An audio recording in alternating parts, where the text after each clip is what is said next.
Hi everyone, I'm back again. I guess it's time for the Q&A I promised you. Am I in frame? God, I hope so. I can't see the screen, so I do have some questions. I got, let's see, 9 questions, sort of? 8.5 questions. Sorry it took me so long to make this video. I had to, well, wait for questions. And I also have been working all the time. I don't spend a whole lot of time at home and with the internet, so that's just how my life goes. I'm gonna sit down here. I don't know why I was trying to hold the camera and do this. Excuse me if I squirm, mosquitoes are evil. Alright, I have some questions here, about 9. And I guess I'll just go ahead and get started. It'd be kind of awkward. I don't know what I'm doing. Max from Italy asks, you don't have chickens on your farm? In Italy it's very common. Well, I don't have chickens on my farm because birds are a lot of work. I kind of gave up on them for this year and don't really have any plans on getting any more next year unless maybe I'll get more quail or something like that. I just don't feel like building the facilities that the chickens would need. Plus I'm going to be raising another kind of animal pretty soon that's going to be taking up a lot of the space that I would otherwise have chickens in. So it is really common here in the US as well to have chickens. I just happen to not have them. Lyndall from the US asks, are you going to be getting any other animals besides rabbits and guinea pigs? Yes, I am. I'm going to eventually be getting some goats. I have to source the goats. It may also be sheep. Haven't really decided on that yet. The market for goats around here is pretty bad. I'm gonna have to adopt them is what I'm gonna have to do, and that just takes time finding them. That's what the materials are going to be going into actually for the pens that I would use for chickens. It's gonna be goats instead of chickens. Thomas from the UK asks, you mentioned you do things with bone. What can you tell us about that? How do you get the bones? We're gonna come back to that. Mary from the US asks, where did the quail go? My freezer. They went into my freezer. I'm not raising quail anymore this year, like I said. James from Canada asks, do you eat the guinea pigs? Yes, I do. They taste just like pork, really. They do. Aptly named pigs. Max, another Max, this one from the US, asks, why don't you have a garden? That's kind of a complicated situation. I live on, my land here is made up of clean fill and hard-packed clays and rocks and things. And I know the answer is, mosquitoes, jeez. I know the answer is to just make raised beds, but I don't have the resources for that. And I also don't really have the time to do a garden. I don't enjoy gardening, so I've just decided not to make that part of my homestead. I don't really eat vegetables or plants really that much anyway. I might eat potatoes. So if I do any kind of gardening, it's probably going to be just things like potatoes and carrots and stuff like that. Things that are going to have to grow over winter anyway. Mary, too, another Mary also, from the US. Do you know Vaughn from Back to Earth Creations? Do you do art like she does? I do know Vaughn, and I can prove it. We went to CosplayCon together and got this picture, so yep. And do I do art like her? I do art, yes. I've been out of art for quite a long time. I'm only just now kind of getting my feet back in the water, so to speak. I can show you something that I did do, though. This right here is an example of some of the art that I do. I have a dragon on this one. I just got some fabric markers, so I was experimenting with them. And, you know, maybe they'll become available or something in the future. I don't know yet. I do art, though, yes. Maybe not like Vaughn. I don't do any wire wrapping right now. Mostly painting, a little bit of clay, not really a lot of the exact same things that she does. I think I work more in textiles and in pencil drawings, and she works more in like jewelry. Excuse the banging in the background. Bunny has decided to play with her water bowl.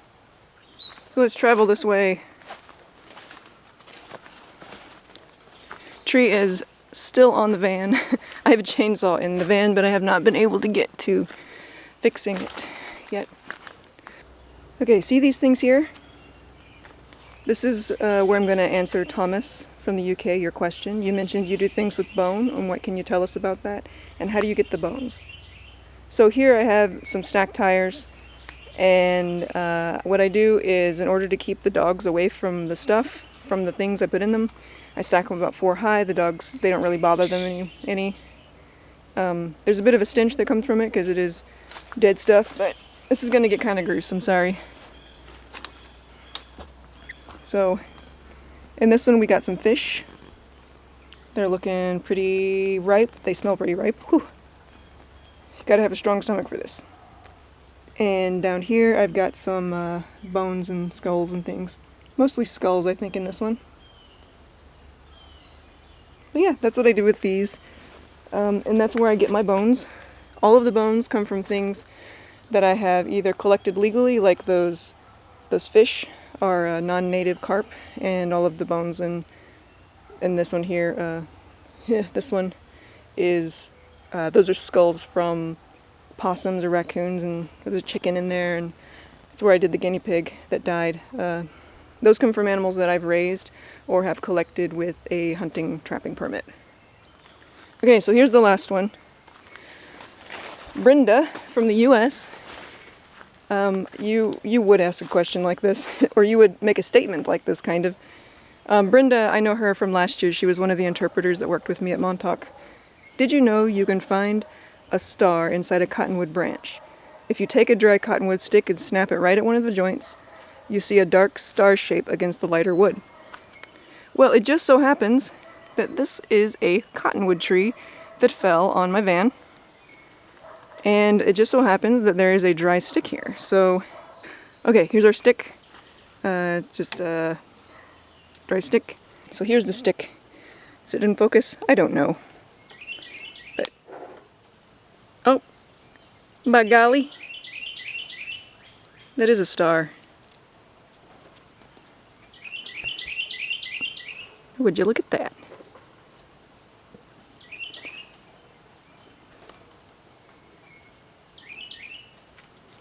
That's very interesting. I actually never knew that. Oh, it's got a little core in here. Oh, that's really cool. Thank you. Thank you, Brenda. Well, that is just about it, I guess. That's all the questions that I got. Thank you very much for sending the questions, and thank you for interacting, and thank you for watching my channel.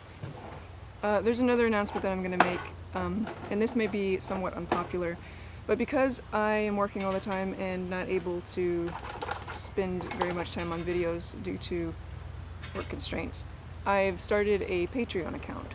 Vaughn was the one who actually convinced me to make a Patreon account, and so I did. Vaughn does giveaways and things on hers. I haven't really decided what I'm going to do on mine. I don't really have anything to give away. All I could do maybe is a little bit of art, or maybe some bones. I could send you some of the bones that I get. So I kind of lied, and there was actually one more question, and it is, what do you see as the future of your channel? It's growing kind of steadily, and I really enjoy doing it. I'm thinking that in the near future I will be doing a lot more of the sort of interpretive programs that I've been doing at work. Maybe it seems sort of strange to go to work and do, work, doing what I do, and then come home and do more of that. But I really enjoy it, and I really enjoy teaching people things. And I think that, whether or not it works out, on Patreon or on YouTube or whatever, if I can have somebody who learns something from my videos, then I think that my goal as a YouTuber and as a teacher, an interpreter, a naturalist has been fulfilled. And I really just want to do more of that. So you can keep an eye out for some interpretive programs. They do take a little bit more time to make. Mosquitoes. A little bit more time to make than some of the others. I'm not going to be doing a daily video thing. There's no way I can keep up with that. I don't think I have the energy, and I don't even think I have the material to do them daily.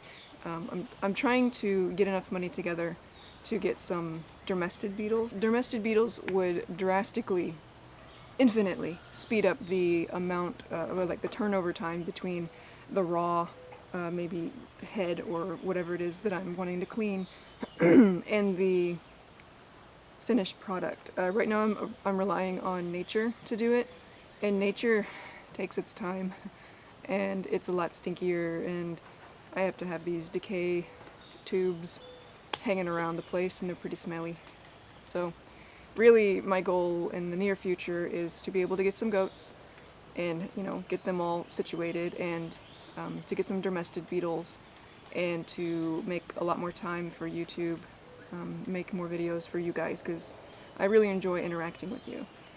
So if any of you as my viewers have any ideas of, you know, a reward system like hangouts or, you know, giveaways or something like that, I don't know, then by all means please let me know what it is that you, the people, would like. I'm really bad at anticipating what an audience might want from me, other than, you know, for me to do my job, which is to teach you and entertain you and be nervous in front of the camera for you. So anyway, thank you for watching, and, you know, check out my Patreon. I'm sorry, but what can it hurt, I guess. If you liked the video, give me a thumbs up, and if you really like me, you can subscribe. And if you love me forever, you can go to my Patreon below, and you can send me hate mail if you hate me, and that's okay too, I guess. But yeah, so I'll see you later. Hey Boo, how you doing, buddy? Hey Looker Boo. Are we happy, dog? Are we happy, dog? Yeah.